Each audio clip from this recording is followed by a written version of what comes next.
ISIS had made gains towards us. There was no one on the streets. Our organisation is saying, you guys need to leave. I wasn't ready to go. I find peace in chaos. I told my wife when I got back, I'm like, we gotta go. She just said, no way. What goes through your mind of, what have I done? Your wife had the guts to get out and do what you just knew you had to do. Yeah. Tell me some of the stories. There's hell all around us in this world. I mean, the men were taken, rounded up in these villages and slaughtered.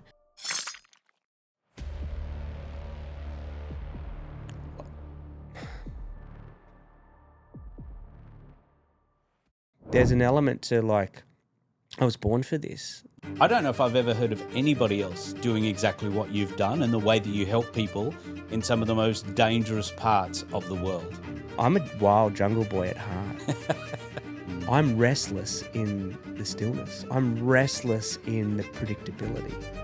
My mission in life is for people to know that they belong. I believe a stranger is just a friend you haven't met yet. That is such a good point. You're going to suffer. Learn how to do it well. There's something inside every one of us that we just have to do it. And we all have our trauma and we all have our pain that, if unresolved, will destroy us. One of the most scariest experiences I remember, Welcome to Tomorrow's Not Today podcast. Today's is a very different podcast to normal, and I'm incredibly excited about that. Normally, we'll introduce our guests and then go, hey, tell us about how you're helping people. Not today. We're leaving that to the end. And you want to stay around for that because it is absolutely huge. But Tim, you have spent your life doing what I don't know if I've ever heard of anybody else doing exactly what you've done and the way that you help people in some of the most dangerous parts of the world. And that's why I wanted your story on. It's a little bit of a different angle. You haven't come from an angle of gone through some traumatic thing. You've actually thrown yourself into traumatic areas to help people, which is fantastic. So just tell us a little bit about you, though. Yes, it's such a privilege to be able to share with you, Kingsley, and thanks for the invitation. Where to begin? I want to start by saying I was born, not to go all the way back, but I was born in Indonesia, in the jungles of Papua is where I spent the first couple years of my life. So I don't have a lot of cognitive memory, but my parents were serving as missionaries amongst an unreached people group, living in essentially the jungles, and I was the only little white boy in the villages. My older brothers and sisters were living during the week at an American boarding school while my parents were doing this work amongst this remote people group. And I firmly believe my operating system of the way I live was forged in those early years of my life, and I, again, I've got all the photo albums to look back and live my life through that lens, but obviously not a lot of cognitive memory of that. But I'm a wild jungle boy at heart, essentially, and I feel like I'm drawn to that chaos. And I really struggle to operate in places here like Australia that's this very kind of time linear kind of format, and so. I think I've always been drawn to the wildness, drawn to the chaos, and I think being so privileged to have experienced life in such different context, to realise that the world isn't as it's presented to you, or it isn't just as it is presented to you. There's so many other ways that life is lived and can be viewed, and so there's just been an insatiable thirst to kind of experience that and do that through my life, and it's taken me all around the world. And thankfully, I'm really grateful that it's in this season of its life, it's back here on Australian soil where I've got family, my family at least, around me. I so love that. And you've started off already telling us that this isn't going to be your normal Western culture sort of story that we're going to be hearing. And one of my big things, I guess, with this podcast is I really want people to see beyond ourselves, beyond our, like, we live on the Gold Coast. Yeah. Like, it can't get much better than this, honestly. The amount of opportunity, potential here, everything that's here, it's gorgeous in every way, shape, and form. And it's so easy to get caught in that bubble. 100%. But there's a whole world out there that we can easily forget, or we flick on our TV and our news and we see stuff from whatever country around the world that's going on and go, oh, poor people. Okay. Oh, what? I can't believe I've got to wait another 5 minutes for my food. Yeah. You know what I mean? And that's what happens. So take us a little bit. Tell us where you went and what possibly come over you to take a young family there in the first place. Yeah. So in 2014, my wife and I'd been, my wife's from New York, so I'd been living in America for about 10 years. So used to the jungle. Yeah. So again, drawn to the concrete jungle and the chaos and wildness of that place. We had a couple of kids. In fact, we just my wife had just given birth to our third child, and when she was 9 weeks old, Lily, and we had a 1-year-old and a 2-year-old, so quite young little tribe at the time. We moved our family to the Kurdistan region of Iraq. So we flew into this city called Erbil, and it was June 9th, 2014, and on that very same day, a rebel group, infamously known as ISIS, has steamed across the border 50 kilometers to the west and took Iraq's second largest city, Mosul. And on that day, more than 2 million refugees fled from that Mosul region and fled across the border into where we was now our new home. And I just remember getting, we got off the plane. It was like must have felt like 50 degrees Celsius on the tarmac. We had all our belongings, everything, and there's this photo of us just so happy to be in Iraq, and we were oblivious to what was going on just a few kilometers away. And we drove through 3 mountain ranges, 7 army checkpoints to this beautiful bowl valley city called Saram, which was our new home. And we got there and flicked on the news and found out what had just happened. And I just thought, what goes through your mind of what have I done? This. That they were known for doing some of the most barbaric things. You would have probably remembered on the news the orange jumpsuits and the journalists and the people that they were publicly, killing, and the threats and for the next few couple years they had taken over 2/3 of Iraq. Wow. And in terms of taking control. And so,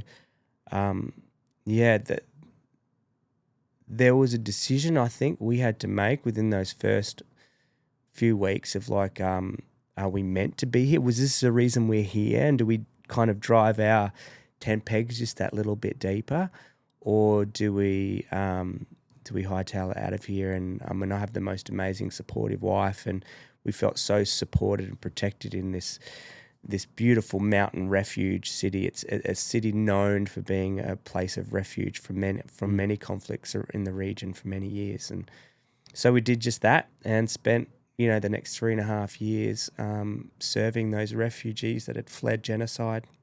Many of them had fled the genocide that took place amongst the Yazidis. And we did that for probably the most memorable, challenging time of our lives, so that's how it all began. So you went there. You felt like you were meant to go there and help those people. Obviously, before all the refugees came through, but you felt like you were meant to go there and help those people.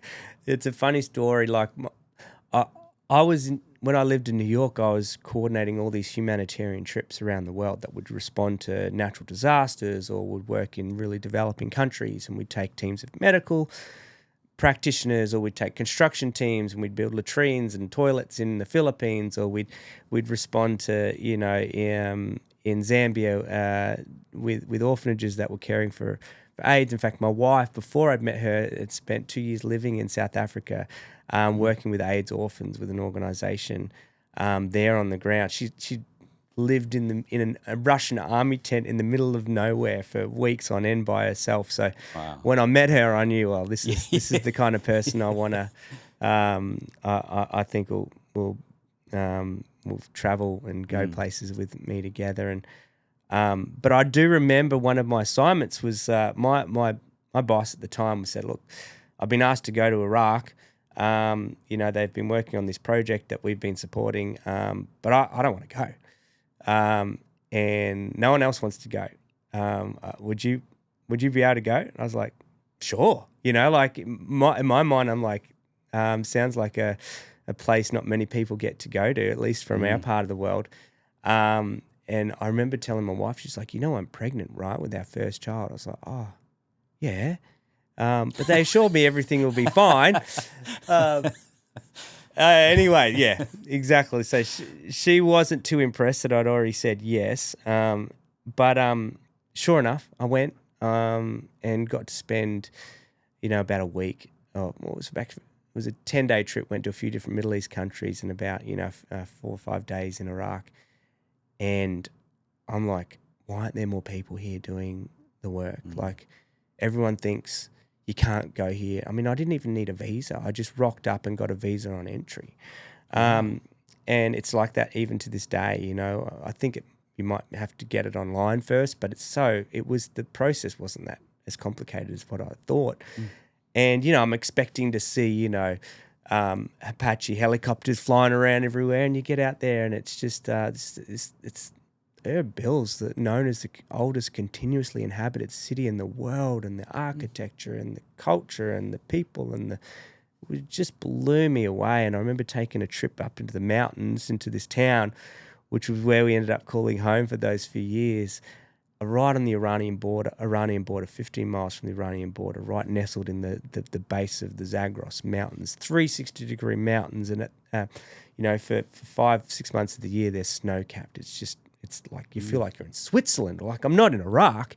Yeah. And here I was, and I'm like, oh, there's so much work to be done in this part of the world. There's so much suffering that they've endured from all the wars and the civil wars and between Iran and Iraq, and so much going on. It's like I think I'm ready to go back and live on the field, if that's the saying. Then kind of just going in and out with short teams. And I told my wife when I got back, I'm like, we got to go. She just said, no way. And I said, will you just at least pray? Ask, maybe if you need some kind of divine guidance, if you should do this. She goes, no way. So that was 2010. And then I remember I'd got permission to take a few teams back there to do a few short-term trips. And eventually she came for a quick trip, and she saw it for herself. She saw how hospitable and loving and wonderful the people are. She saw the community that existed. She saw their suffering and people that have known nothing but war yet have no part to play in all the politics and craziness of it. And like me, her heart broke, and 3.5 years later, she's like, all right, let's go. And so we packed up our bags, we sold everything, and we went. 3 kids in tow. It's making a decision like that to go to a place like that with a young family. You must have had a bit of kickback from people.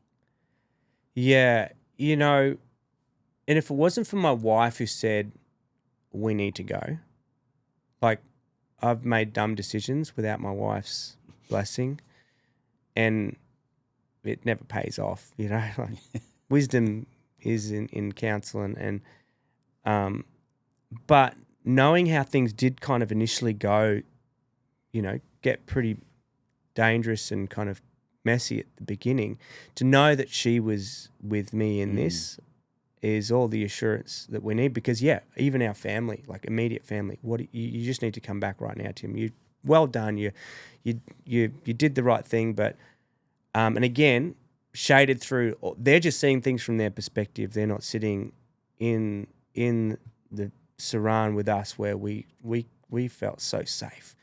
We knew we were protected not only by the mountains and the army checkpoints, and even Saddam Hussein, in all his might and power, in his own country, couldn't break through and conquer this part of Iraq. And so there was context and stuff that obviously people couldn't understand, but we know that we still needed to be wise. And there was even times where I remember there was like I think it was New Idea and a few other different things had grabbed onto these little stories, or it got posted in some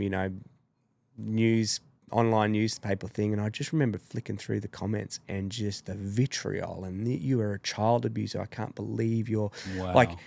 And have you ever discovered that folder in your Facebook that's like messages that they've automatically filtered out for you?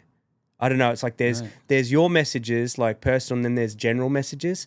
And for some reason, I discovered this like list of messages that I had never even read before that I opened, and it was just filled with people direct messaging me like terrible things, like of how and reacting to these articles that had appeared there. So yeah, I mean, keyboard warriors, of course. I didn't really think too much about their opinions, but even to this day, when like people hear about the journey we did and the fact that we had our kids with us, they can't wrap their heads around it. And I don't expect them to, everyone. I can't wrap my head around a Formula One driver getting in a car going that fast. Do you know what I mean? Like, but they're trained their whole life. Like from karting as a little kid. I mean, to any of us to do that, and I feel like my life upbringing is trained to. I'm not saying I'm some SAS like special air service person, but there's an element to like.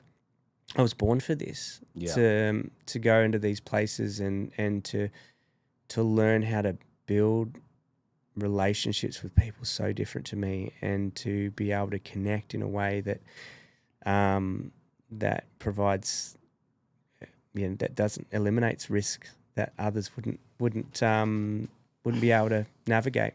I so love what you've just said and all of that, because that basically is the essence of what this podcast was started from earlier on, is that we all have our purpose in life, and we all have a passion to do it no matter what it looks like. But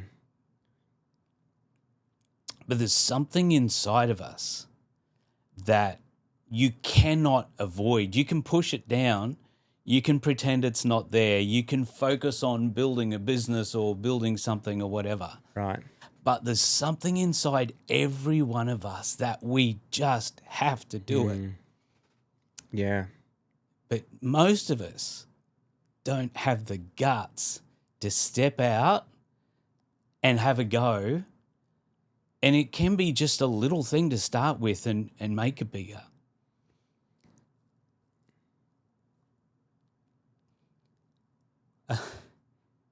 I know even myself personally, I've got to push myself all the time because I know what I've got to do. And to me, it's something that I need to push myself through. Because you have people say stuff like, I can't imagine what would have come through those messages, but they obviously weren't very encouraging ones. But you just got to get out and do it and make it happen and stop living a boring life and get out and live with purpose. And I so love what you've done. And the lives that you would have impact in doing this. And again, we're going to get to what you're doing now to help people, which is just phenomenal. But tell us a little bit about, because you did and your wife had the guts to get out and do what you just knew you had to do. Yeah. Tell me some of the stories of what happened, how you helped some of those people. I remember one of the things your wife said on one of your promo videos. Yeah. Simple sentence. A refugee is a person. That hit me.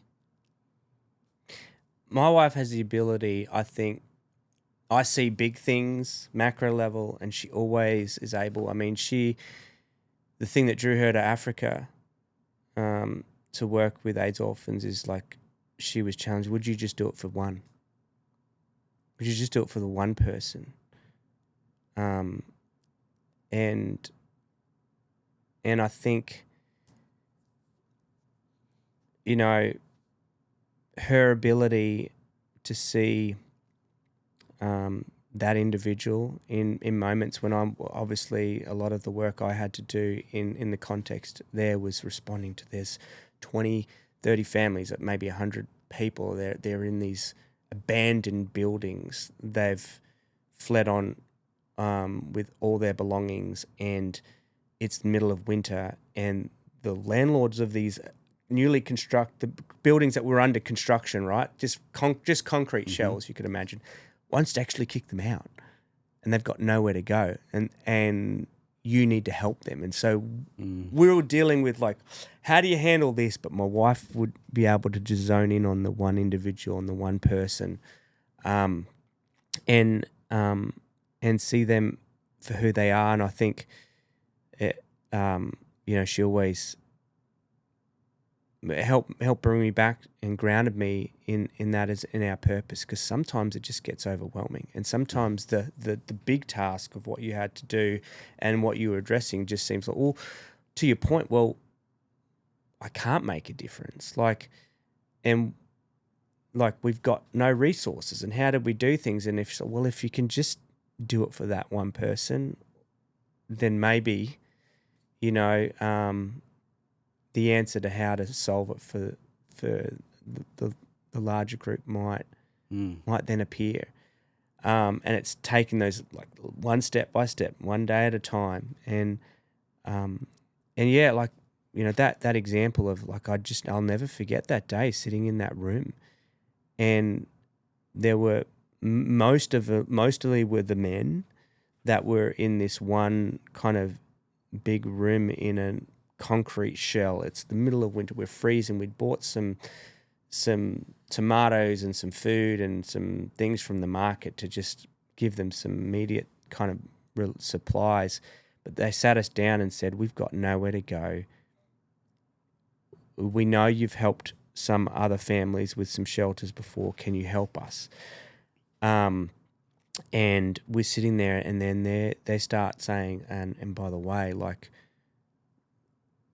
my two daughters are captured with ISIS, and they just started listing, all the family heads of the homes were just listing how many of them were still in captivity, and carrying that and thinking, it felt like now it's on me. Like I've got to carry that.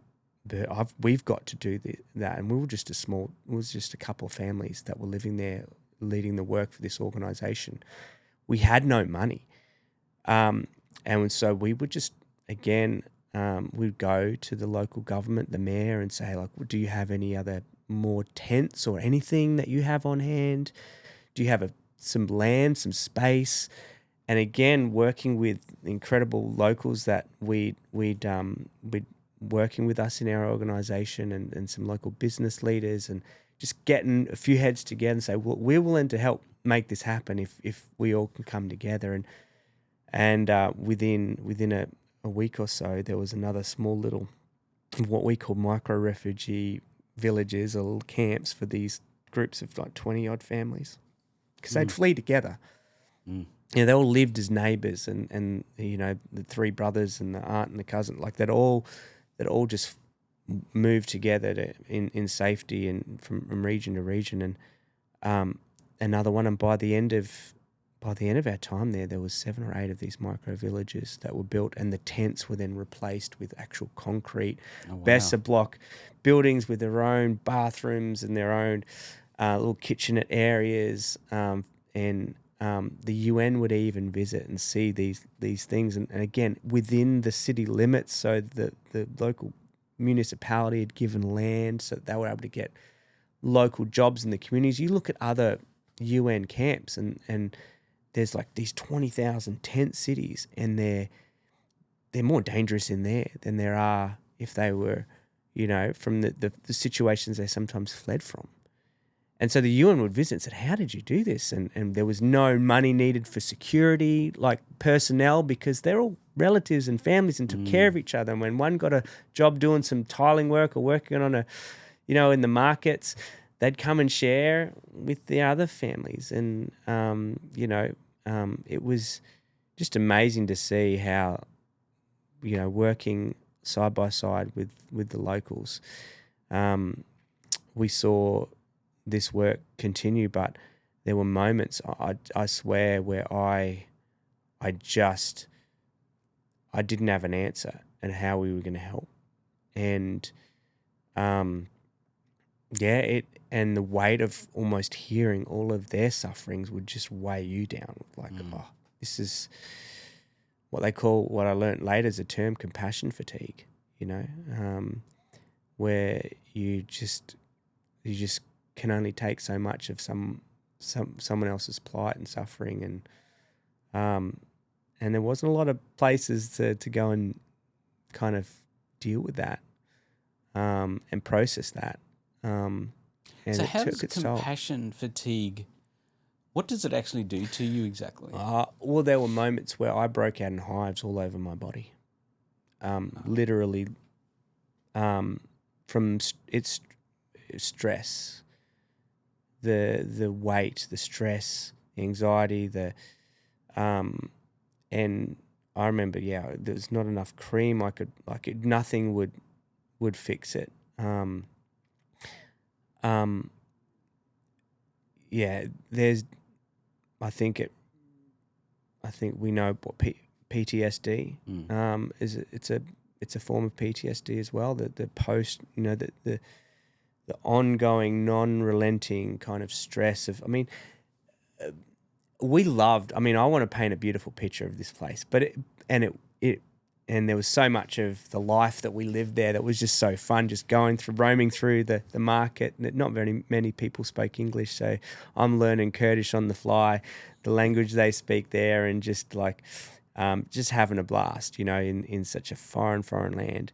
150,000 people, and there's only a handful of Western families in there. So it was quite an awesome experience. But so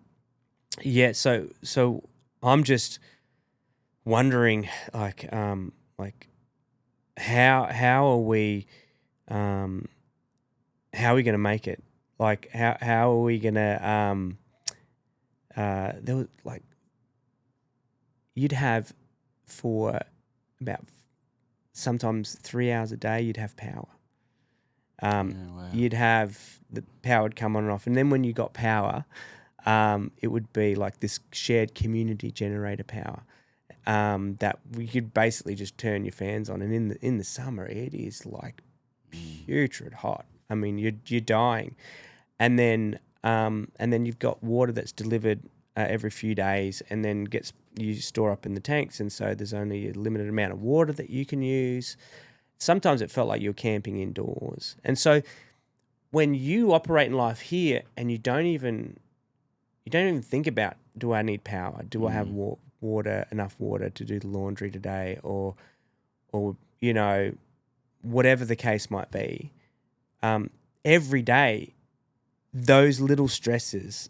So you're operating just constantly in this, and for them, that's like the locals there, that's all they know. But for us, privileged Westerners, we're just like, it took us a while to adjust to those constant stresses and pressures and, the needs of 3 small little kids. My wife was homeschooling them at home. So it was just one of those things where I think you're constantly on this level of stress. And I still think to this day, I still have just extremely high cortisol levels or whatever that might be. It's been a really, post-Iraq journey trying to what is the new normal for me. So those are things you kind of just, they wear down on you, and I think have a greater impact than those those major instances that I can recall that just, kind of really acute and intense traumatic experiences from our time there. Because you're thinking, because obviously you got your family that you got to think of, Yeah. and obviously they're really young kids, really young, Yeah. in the middle of this scenario as well. I imagine the medical facilities aren't probably going to be what you would be used to either, if anything did go on. Yeah. And then you're looking at all these people going, how do I even start to help with some of these? And if there's 2 million refugees, and fortunately your wife's there going, hey, let's just fix this one. Yeah. Let's do that. And it grew from there. When they came over as refugees, obviously it's not just a physical help they need either. How were you able to help them outside of that, or were you able to? Yeah, we were, and I have to give so much credit to the locals, and I think this is what I learned early on in doing international humanitarian work. You're going into cross countries, and you Westerners often going in to try and help, is that the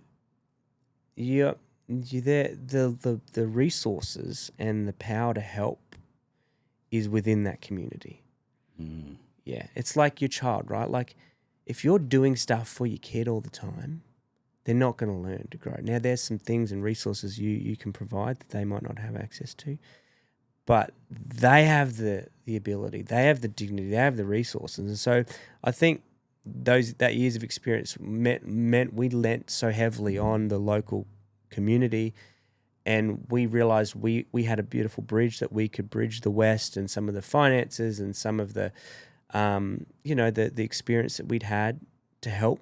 And so that meant the help was actually what was needed, and what rather than what we thought was needed.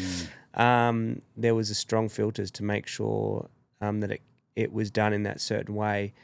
Though from their perspective, they still saw us as the Westerners, and that's the hard thing. They'll always, or quite often, anyone that's that desperate and in need, you're the one that has.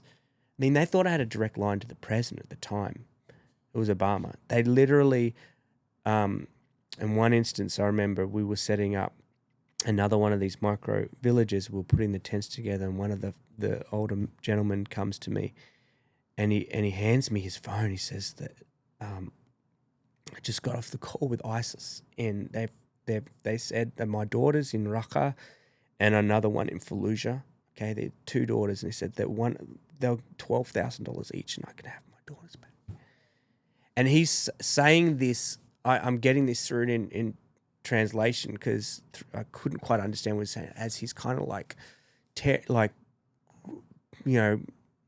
motioning with his hands and grabbing his shirt and in just like agony. And I'm like, Obama, like surely you can help me. And all I could think of was my own 3 little kids. And I thought of my 2 daughters and what I would do for them. I mean, I'd move heaven and earth to get them back. And it's all I could think of. And I ended up writing about that writing about that experience. Well, it ended up on my blog, it ended up being found, someone found it, and it went somewhat viral. And someone in the government then reached out, and there's a beautiful end of that story, and a resolve that I could not have manufactured. But there was ended up being a government kind of mission to kind of get a few of the girls, and they were a couple of them that were rescued, and they were eventually moved to Germany, where they received a lot of obviously traumatic counselling and care, and there's a huge diaspora in Germany of these families, and it was around that time where, beyond just providing the emergency care, my wife was starting a little preschool for the kids because we realised they weren't going to be going back anytime soon. and they can't miss out on education for too long. Let's just at least do something. And she used her education background. And then we partnered with an Aussie psychologist and another organization in the US that were doing some research on what was known as post-traumatic growth, which is this idea that, there's this,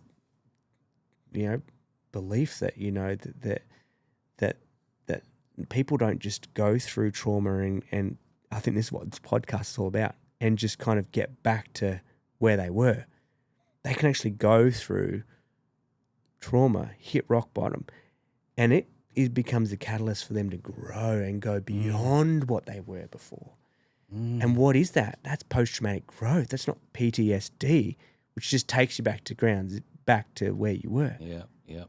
Or maybe at least manageable. No, you can actually grow through trauma, And they developed this framework around that, and we started piloting that for the first time. They tailored it towards the refugee experience, and we piloted that groundbreaking program in our camps in Iraq.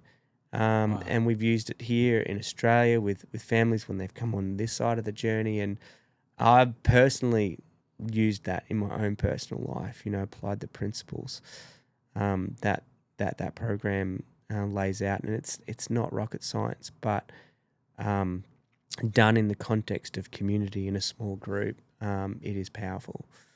That's really exciting to hear. Really exciting, because I must admit, everybody that comes on the podcast, they've been through like some of the most horrific things you can experience in life.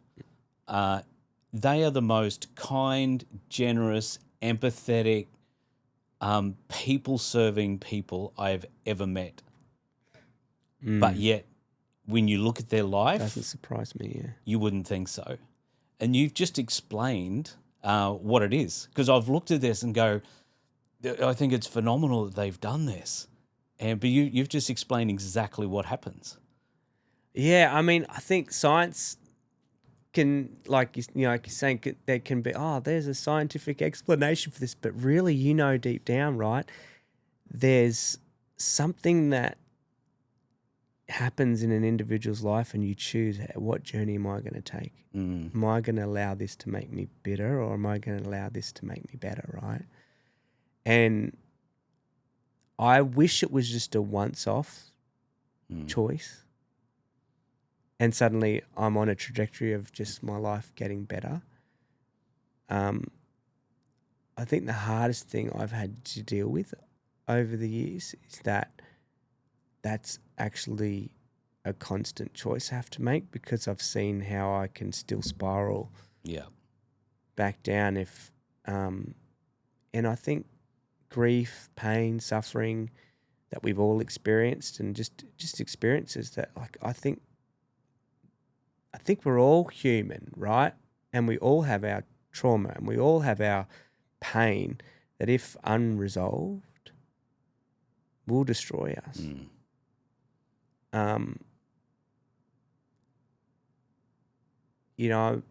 I grew up quite a religious person, and I've seen the best and worst of religion, both in the maybe more like radical extremism, but also within institutionalism and within church communities as well. But there's one thing that I think I've held on to, is the beauty of what I think the mission and the person of Jesus was all about, was how to take pain and how to take the worst of this world. You can call it a name, sin, or you can just grief and suffering, and how you can how he taught us the transformative way to turn that around into new life and beauty. And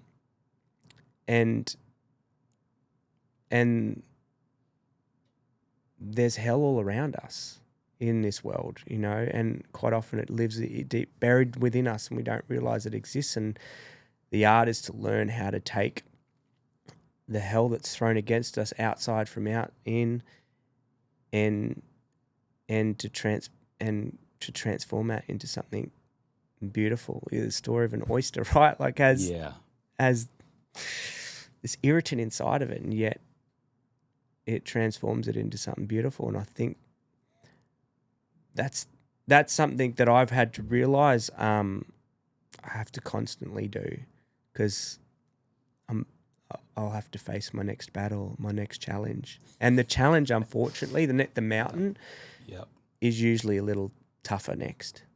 I think we often don't realize that that's part of the human journey. We think we should go on this linear trajectory and everything should be good. And that's sometimes what we're sold. Yeah. Is that's what life should be good. It should always be going uphill, but it's not. Yeah. It's not. It never is that. Every TikTok or YouTuber is telling you how success is just following this simple formula, and but it's not. There's not one life like that.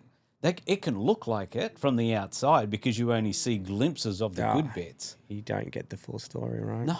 And one thing I've noticed, Rick Warren, who wrote the book The Purpose-Driven Life, big church in America as well, phenomenally successful book.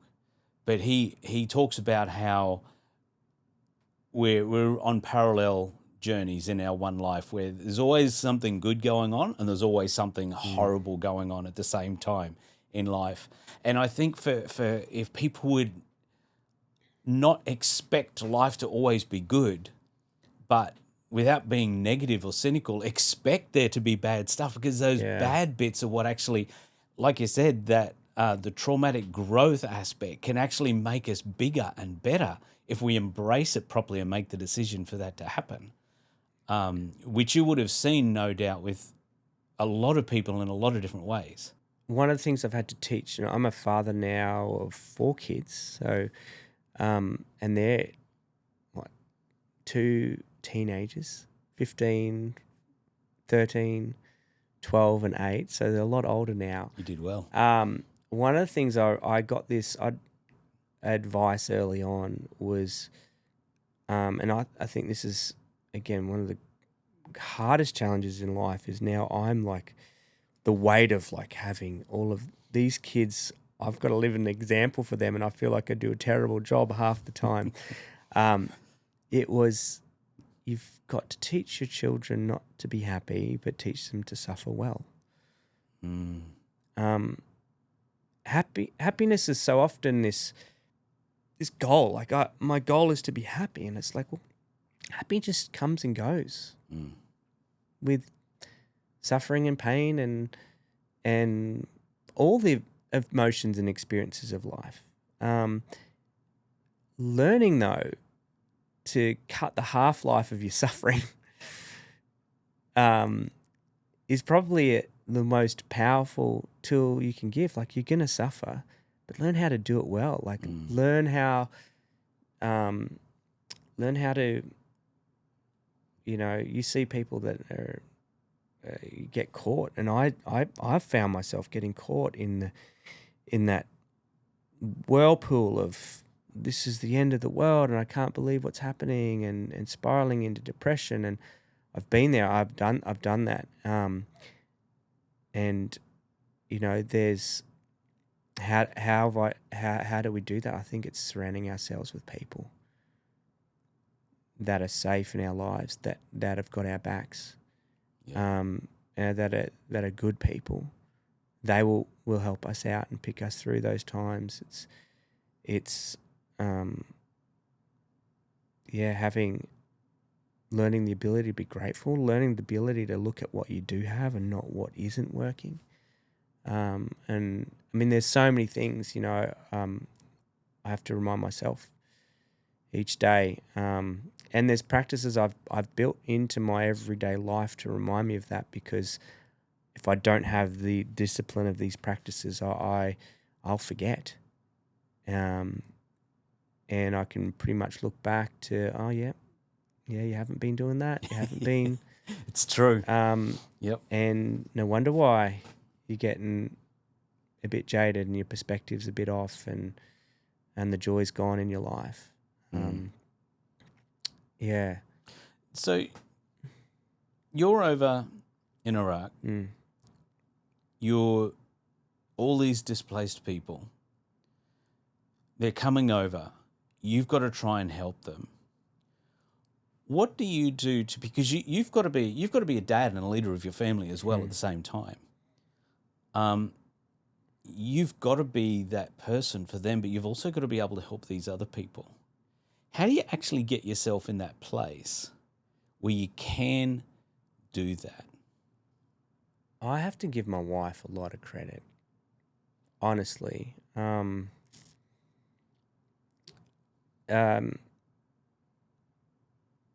You know, and there was another family that were there with us that were, you know, we worked alongside, and that community, that tight-knit community that we had that supported each other. You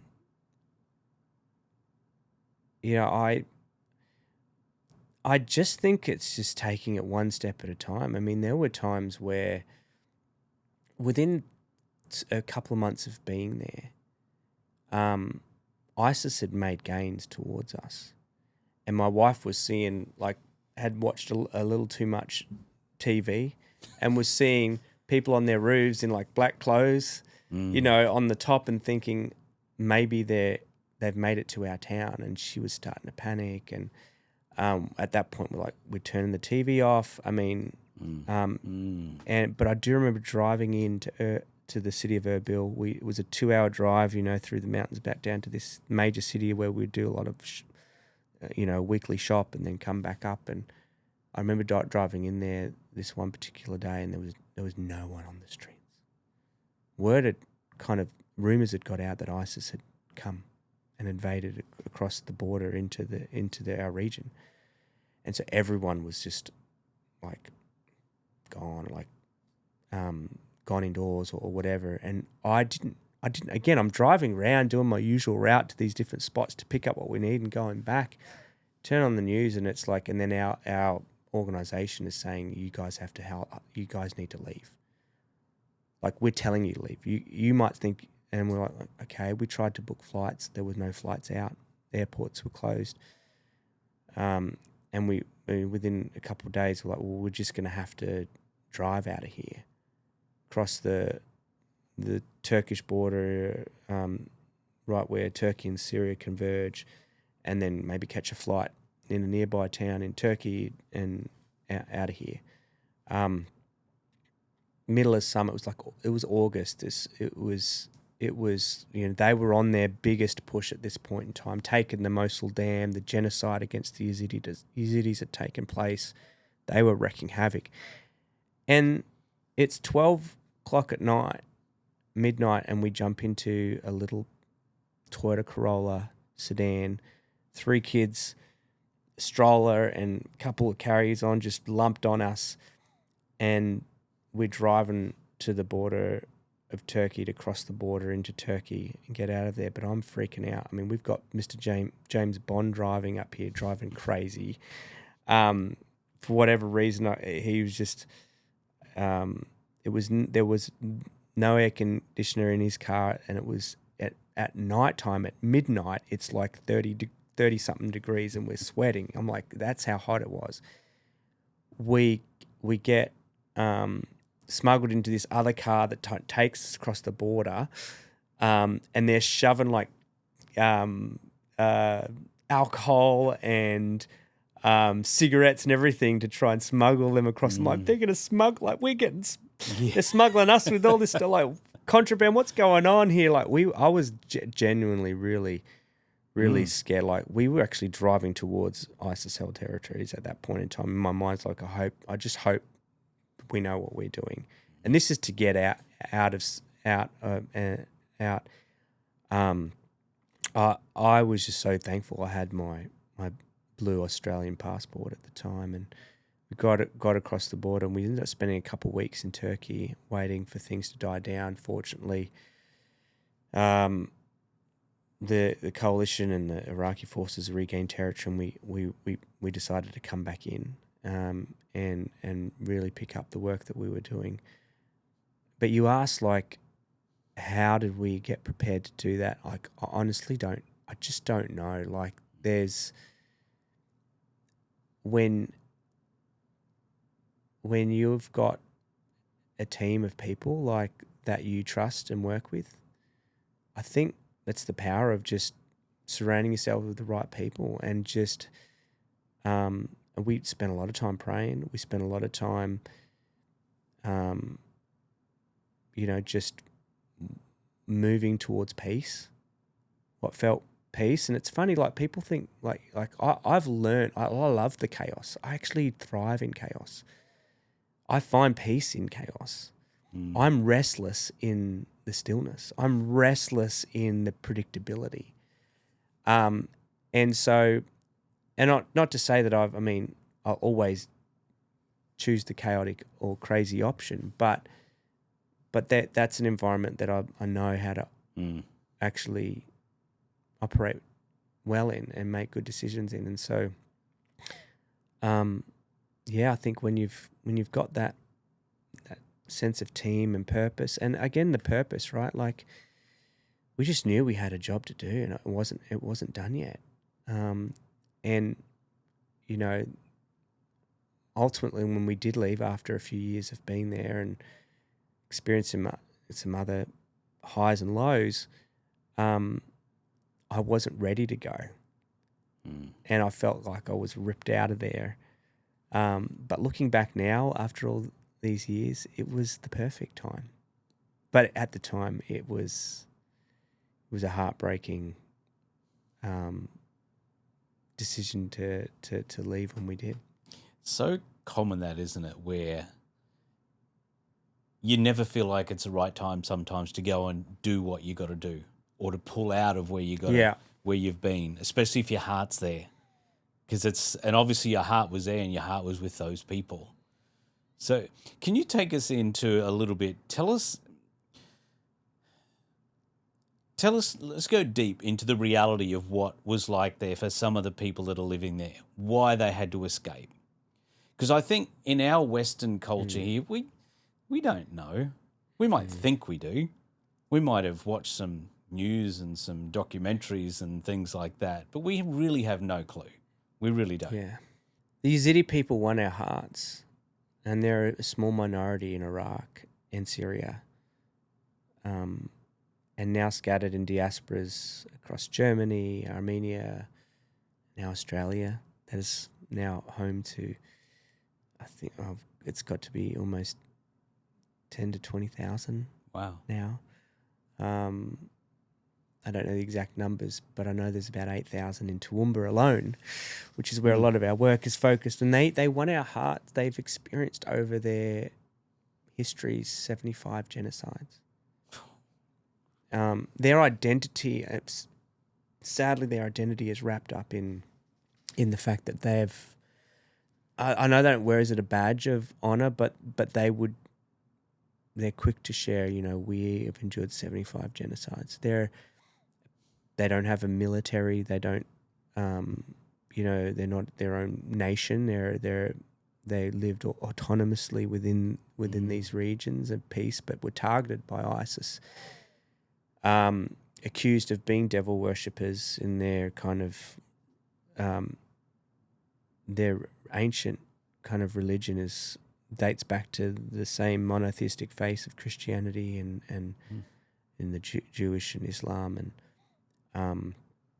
I got to know quite well these people when we were over there and serving them, and even their kind of equivalent of the Pope, Baba Sheikh and Baba Chawesh that live in their holy city of Lalesh, and it's a fascinating place to experience.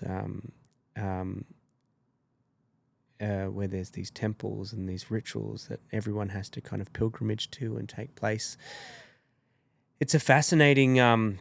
They're a fascinating people, but were targeted and they were captured. I mean, the men were taken, and and rounded up in these villages and slaughtered in front of the women and the children, who were then taken into captivity to work, to be human slaves, sex slaves. The children were slaves, and some of them forced to become child soldiers within ISIS. And many of the families we now take care of here in Australia, since we returned and focused a lot of our efforts of victims of that experience. And so when we were there and we would hear their stories, and honestly, and you saw how peaceful and kind and beautiful they are, but yet targeted like just so barbarically. Our hearts broke. And it wasn't just them though. There was other minority groups too. Shabak minority groups, Kakai, like all the Christian minority groups that were all, I guess, targeted. And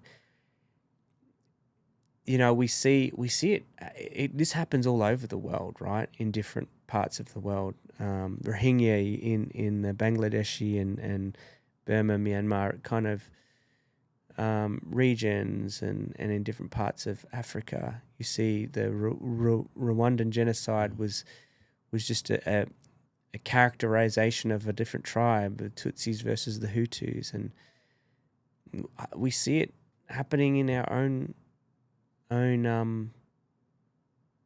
country here in Australia. How we demonize someone that's just different, has different beliefs, backgrounds, color, race, cultural upbringings.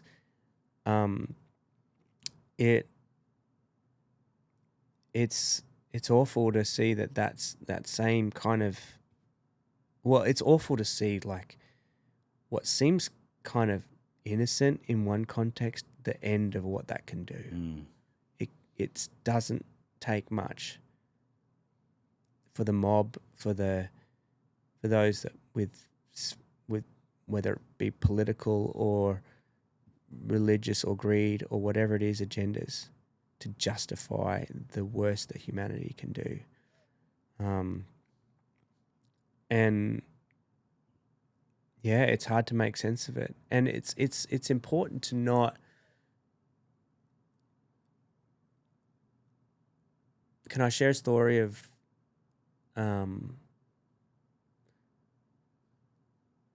what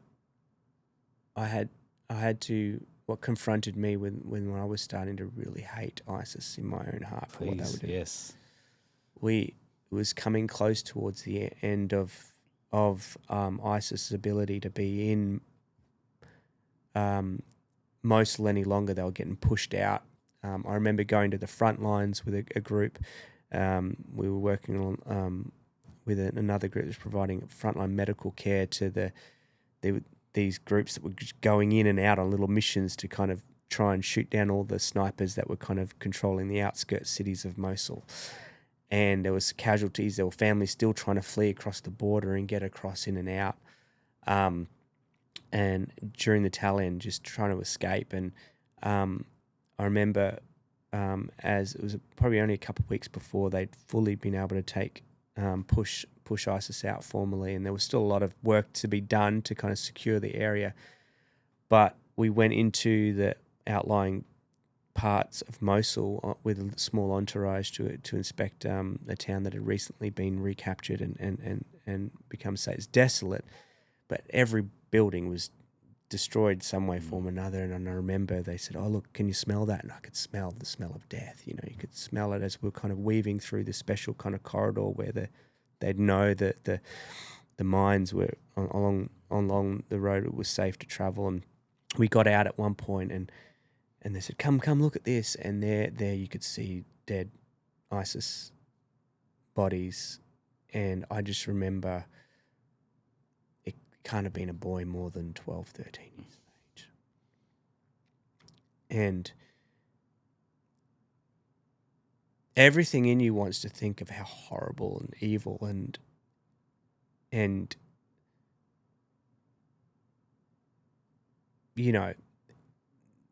what they must have done, and you know, they were living like animals doing what they were doing.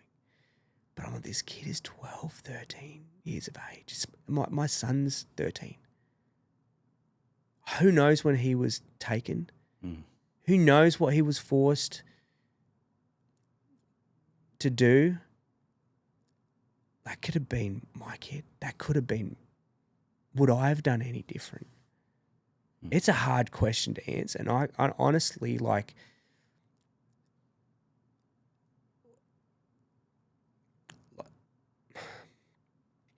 you got to stand up to the bullies. We have to fight and do so much more for the powerless. At the same time, making demonizing the other always isn't the answer. Like, there's powers and systems and things that have to be confronted, but at the same time, like, can I still find place for humanizing the terrorist? Like, it doesn't make sense. I'm sorry, but like, in my heart of hearts, like, I don't know what will solve the trajectory our world's going until we see the humanity in everybody. That is such a good point. Such a good point. And it's so hard to do sometimes.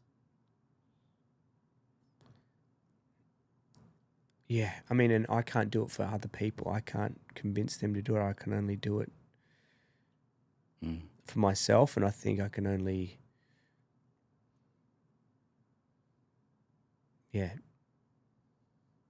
model, I guess, and treat people. I love that. No way. I love that. And it just makes you take a step back and think that no matter what we might be thinking, we don't know their story. We don't know where they've been, what's happened. And yet for us to sit in judgment of that without really understanding, it's too hard. It's impossible. Yeah. It's impossible. It really is. And this is something that I do throw around in my mind all the time, because you see people doing stupid things. Yeah. All the time. And I'm so tempted, and sometimes I do. I judge them for it, but then I pull back and go, Kingsley, you've been such an idiot in so many ways. You are no one to judge anybody for what they did. You don't know their background, what they've been through, what's going on, anything like that. Yet it's too easy to judge. Too easy. I got to pull myself up and go, no, I'm not going to do that. That's on them, not me. Yeah. In today's climate, it's sad because it works to simplify things. Marketing works when it's simple. When the politics works by saying the problem is this, and scapegoating the housing crisis is because of this. Yeah. And we found the one simple explanationable reason, and we know that's not how it is. Life, there's so many things going on. Yeah, that's one aspect. It's one aspect. But that's it. But it works, right? Creates a simple, I can identify, I already know that these things you might be, fearful of. If I can reinforce that fear, if I can reinforce that with the simple narrative, and we see how it's dominating news feeds, it's dominating the way we perceive the world, and it's unless we free ourselves from these narratives and from these places where it kind of it's just hard to watch the news. It's hard to be on social media. It's hard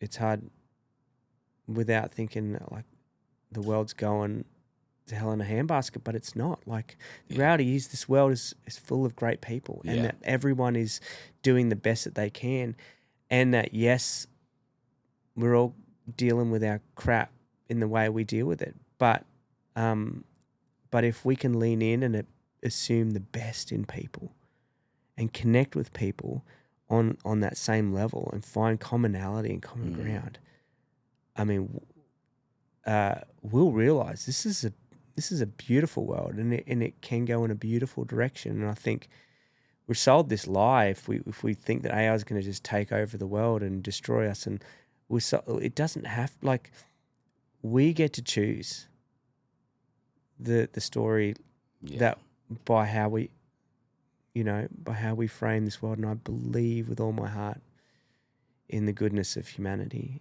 and in the goodness of when we can appeal to the best in one another. We believe the best in each other. Yeah, 100%.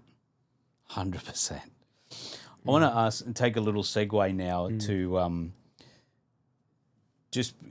this is, I think, probably a good way to lean into what you're doing now and how you're helping people. When it comes to those decisions of how do I think, and you sort of just explained it a little bit, but how do I view people that in our Western view we should put them in this box, or we should put them in this box, and these people we put in this box, and these people we put in this box. How do you justify that in your mind for how you actually approach people? So a couple of years ago, 4 kids, needing a little extra money. I ended up doing a little Uber driving, right? And so I used to do Uber driving on the weekends. I'd go Friday night, Saturday night. Those were my 2 nights, and I'd just drive through the night and, taking people to their weekend night activities and getting them home safe. And I had this one thing what I would do. I was like, I am going to be the student of every person I pick up. I just want to learn everything about them. Like, they're my teacher, I'm the student. So, obviously not everyone's up for chatting, but usually they are once they've had a few drinks, or they're so excited to see you because you're finally taking them home after a long night. They're pretty cordial. So I'd always approach people with that mindset, like, I'm the student here, and I tell you what, man, the people who you think would never have anything to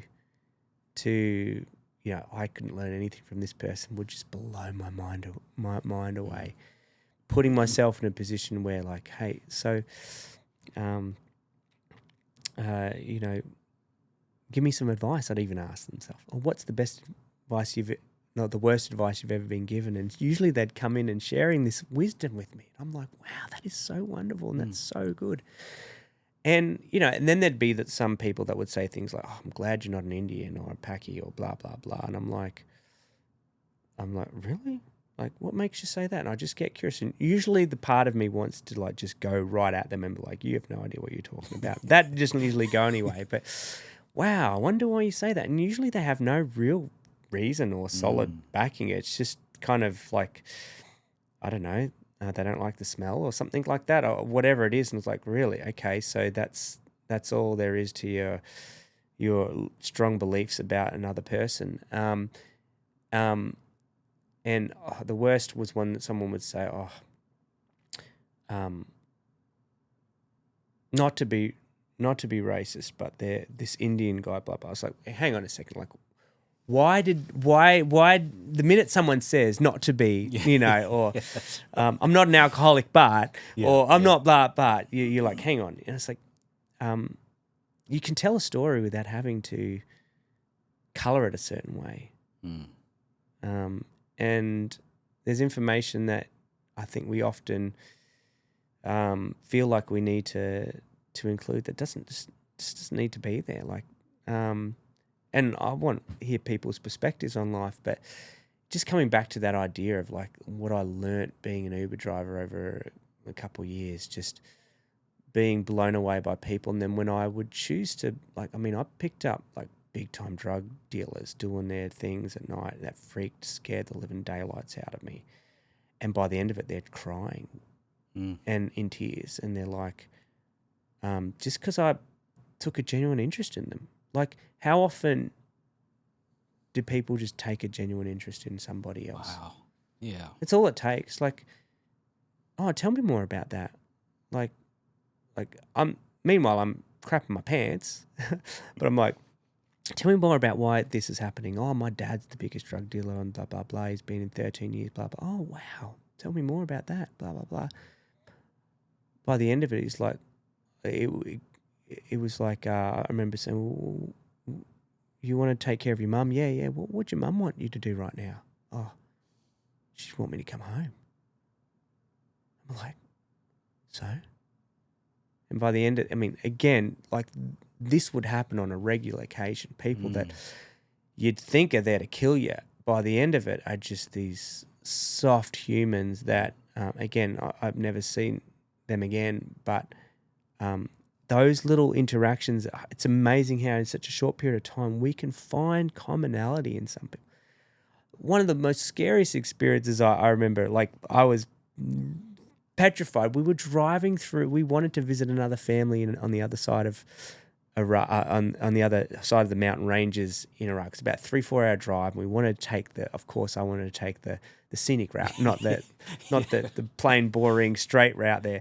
So we go through the Kundul mountain ranges, which were like actually a hideout for the Turkish kind of PKK kind of group at the time. But this mountain range is a beautiful sight to see. There's these pictures that I've got that just blow you away. And only a few weeks earlier, the villages there had been bombed by some Turkish bombs that were targeting these groups. And we remember stopping and taking a few photos at this memorial, just at this kind of switchback road that goes down through into the valley of the mountain. And we got out, took some photos. We had an American that was with us as a photojournalist that was staying with us and knew the other family. So we were all like huddled in, my kids and this photographer, and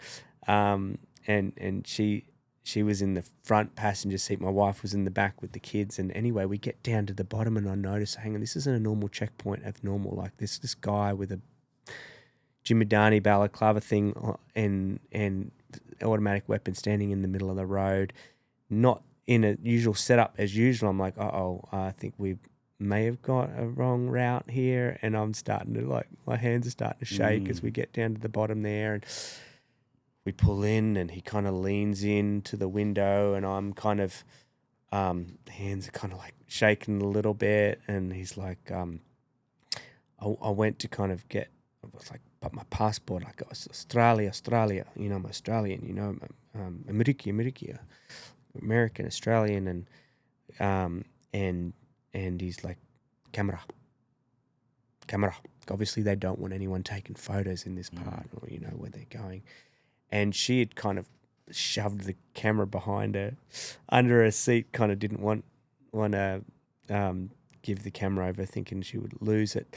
And I just give him my phone and show that I took a couple of photos on my phone, and I'm giving it to him. He's like, camera. I was like, my photos, and he looks at them, and it's the memorial. And I said, and I was like, hang on here. I said, did you know the people that died there and in my broken Kurdish? And he's like, yes, our people. And I said, I'm so sorry.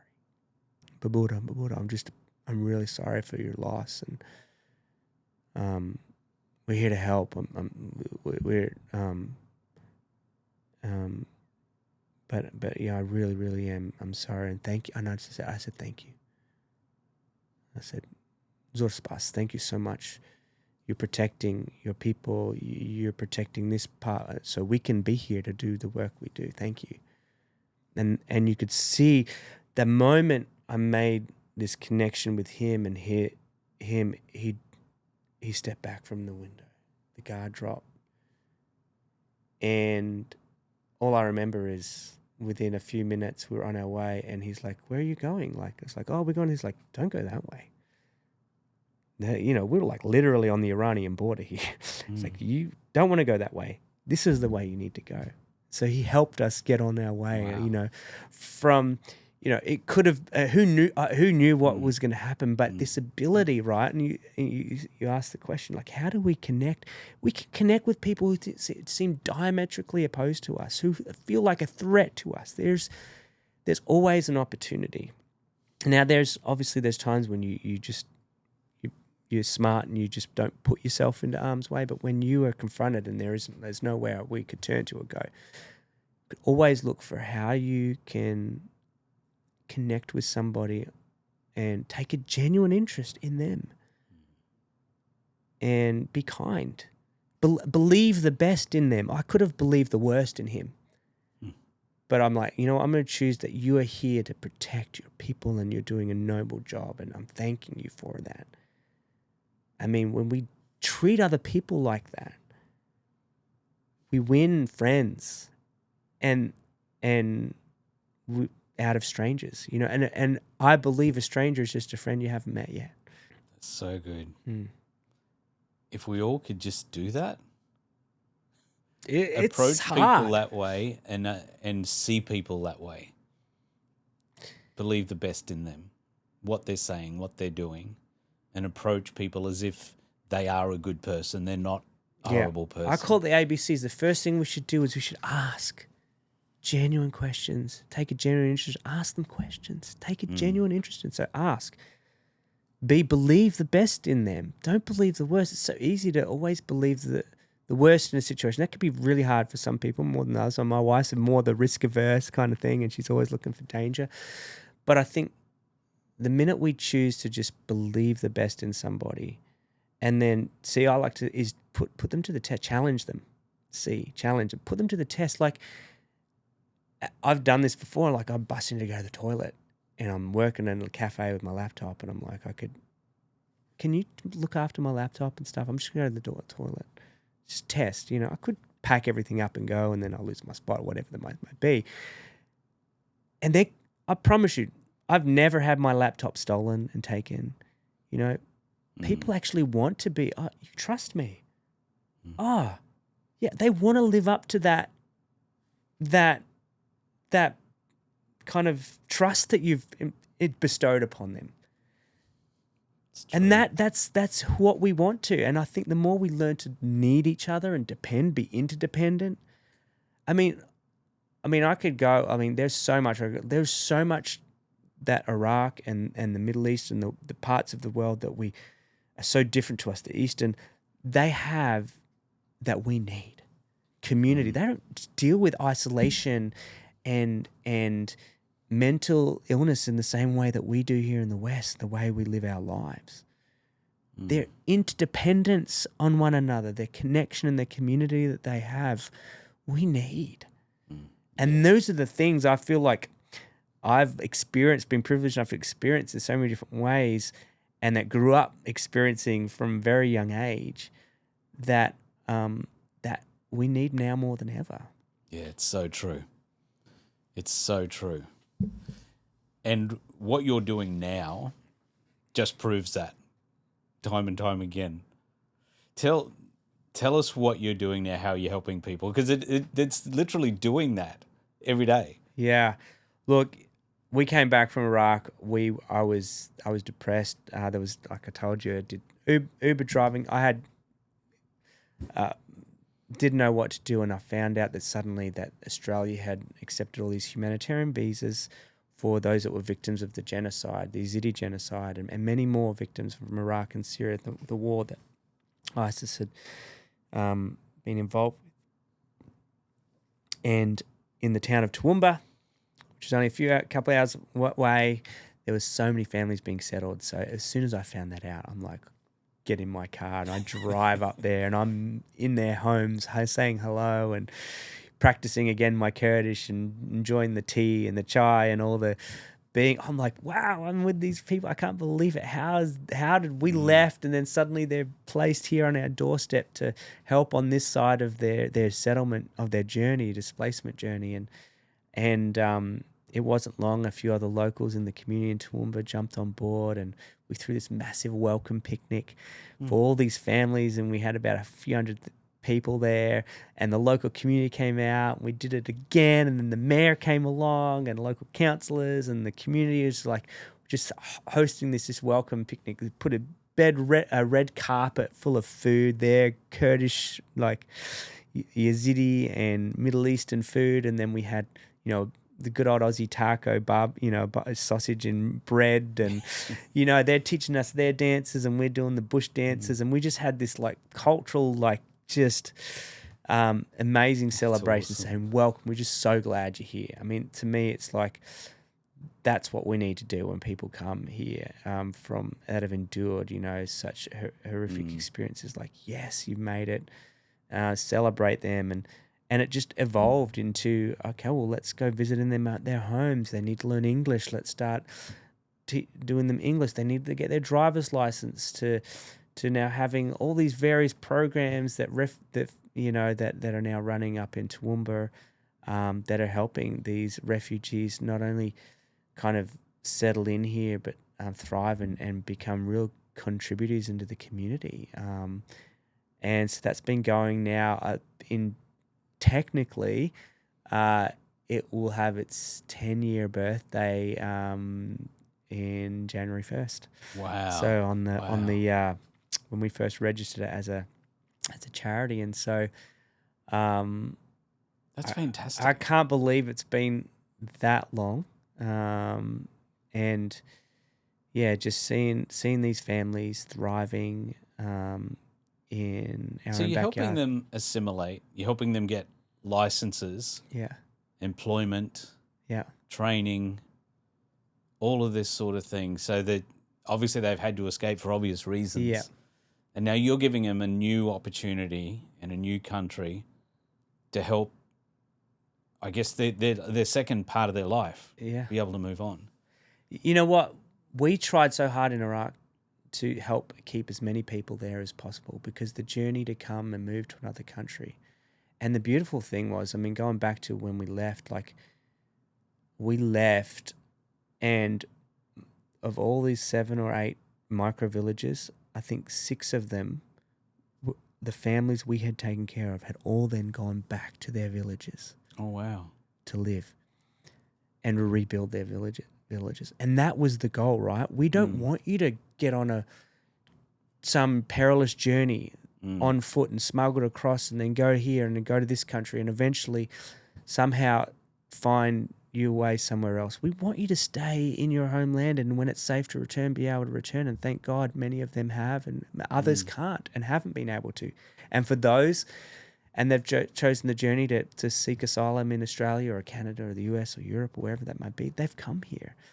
And so, yes, I want us to do all we can to help keep them within their families and their homeland and their countries and their place as much as we can. But for those that come here, I mean, it's in our national anthem, for those who've come across the shores with boundless plains to share, right?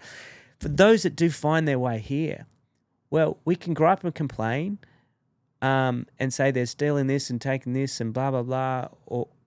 Or we can realize where we've all come from, right? And we can give them the opportunity to integrate and participate and bring what they have to offer, and help them along that journey. And here's the beautiful thing, like I say, you belong, which we're called, thinking of a name, what do we call this? Well, I just remember having this big whiteboard and just throwing all these names of what I would want our work to symbolize. And it was you belong, and it comes from this quote from Maya Angelou, a civil rights activist and a hero of mine. She wrote in a poem, you're only free when you believe. You're only free when you believe, when you belong. When you believe you belong no place. You belong every place. No place at all. And I'm like, I had to think that through a couple of times. You're only free when you believe you belong no place. You belong every place. No place at all. It's this idea that we're all on a journey. And belonging is something that is, I think for me, it is a right that we all experience, that we're going to go through times where I'm an Australian. I don't feel like I belong here half the time, right? And we're going through walk through lives like it's a dynamic experience, and it requires us to create the environment where everyone can feel like, you know what, you have a role to play. Not only you belong, you can contribute.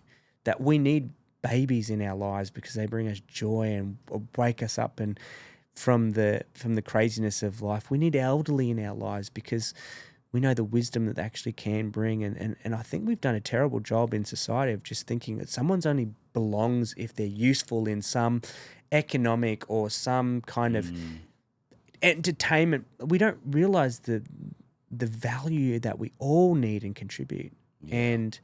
And so much so those that have experienced the victims of the worst that humanity can offer, and they've finally found a place like Australia of safety. So how much more do they need to know that? And so that's been our goal. Everything's measured not by how many people in this. It's like what quality of belonging do they feel in this experience? And so when someone's giving a driving lesson, like it's free, and that's a volunteer giving their time to get in the car with somebody who doesn't speak their language. I mean, it's scary enough. I'm going to have to teach my daughter how to drive soon. That they help them get their 100 hours and whatnot. Like by the end of it, they are like friends, and they're connected in the community with someone who's local who can give them access to so much more. That sense of belonging happens, and we realize it's not the refugees we're so much here to serve and help. It's the volunteers we're giving them an opportunity to feel and experience something. We're serving the local community as well. That's a big thing too. Big thing, feeling you're valued. Yeah. Feeling you're worthwhile. And these elderly people that volunteer, I shout out to them. I mean, they are our greatest volunteers, serving in so many different ways, giving back with such compassion and love that only, grandma and grandpa can give. I mean, like, we need them in our lives. I know how much I depend on my parents, just help with kids pick up and things like that. And I think that's just, the heart of what we do is like, my mission in life is for people to know that they belong. I mean, that's at the end of the day. That is so, so cool, because I just love your whole attitude towards the whole thing. It's all about serving people. There's no delineation, there's no categories, there's no nothing. You're just serving people, helping them belong, which is so cool. So your organisation's called Do You Belong? Yeah. If people are you looking for people to help to get on board in any way, or what are you after? We want to be a volunteer-driven organisation, all that we do, and so we depend on volunteers to, like I said, driving lessons, teaching. We have like a team of like 6 or 7 ex-teachers that are helping in one of our English classes, but sometimes they need someone to help provide, to look after the children, so the mothers can actually get an actual one-on-one lesson tutored with somebody, but they've got their kids and they need help there. We've got Cook to Connect classes. So a lot of these are centered in Toowoomba. Obviously, it's end of financial year here. I don't know when this drops, but we've got our end of financial year campaign. How to it's called Under One Sun. So we obviously want Waymakers, what we call them, not refugees. We redefine them as these Waymakers, these most courageous people. They're not to be pitied. They're the ones who have led the most incredible journeys, and we've got so much to learn from. And so we want all Waymakers to feel one underneath the Australian sky. So there's ways to give to help support these programs that are, again, like I said, they're run primarily by volunteers. So the money that we get just gets stretched so much further than quite often organisations that are heavily dependent on staff, paid staff to deliver the programs. So, there's just a lot of ways. So how do people get in touch with you then if they do want to get involved? Yeah, it's youbelong.org.au. There's all the different links on how you might want to get involved. You can go there. Our socials are at youbelong.org, so org, and that's pretty much across the board from Instagram to all of that. And I'm pretty easy to find, Tim, at youbelong.org.au. No, that's awesome. We'll make sure they're in the show notes and description and everything as well, so people can jump on there and hopefully have a look around and get involved in whatever. And if not, just jump on the website and have a look, and you'll learn a lot just by doing that, which is phenomenal stuff. Now, before we finish, I always ask a question at the end. How do you create the life you want and leave a legacy you're proud of? My first thought just goes to my children. A lot of people ask me, introduce yourself like in a room, and the first thing I'll say is like, I'm a father of 4 kids, a wife, and I'll start there. A wife is my hero, and I'll start there because that's my identity. Like, it's been really difficult journey, I think, for me as a guy, right, to be identified with what I do. Like, You Belong is not my legacy. The family that moved to Iraq is not my legacy. These humans and my wife who know the best and worst of me is my legacy. Like, I want to be famous with them, right? And that is the hardest thing to do, because they're your biggest, like, they could cheek you. Like, your kids can, mate, they can roast you. And really get it and hurt. The roast really hurts, right? Yeah. And they know and can see how you treat your wife and how you take out the worst on them. So I think I ain't no saint. It's true, is a line of a song by John Bellion, and he's an artist that we've written an album called Father Figure, and it's just, there's so much on that album that's too has reminded me of like how important it is my role is to be a father, and I'm a leader first and foremost for my kids, and I think if I get that right, and so that's changed a lot of what I've been doing and where I spend my time and the things I do is the season of life. Like, I spent 40 odd years now with my adventure on the hand wheel, and my kids went along for the journey with me. And I've made this decision when I've come back, and I've had, a lot of struggles with my own emotional and mental struggles with some of the things and processing. Like I said, I still have my journey. But the one thing I've learned is that I decided when we came back is like, you know what? The kids have the steering wheel now, and I'm the co-pilot. You get to take me on your adventures.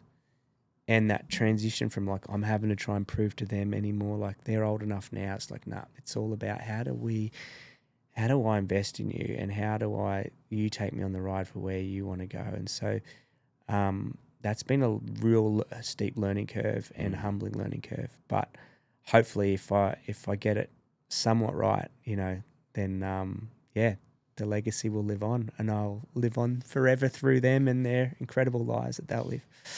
I so love that. And obviously that is your biggest, and I think that's the biggest legacy any of us can leave.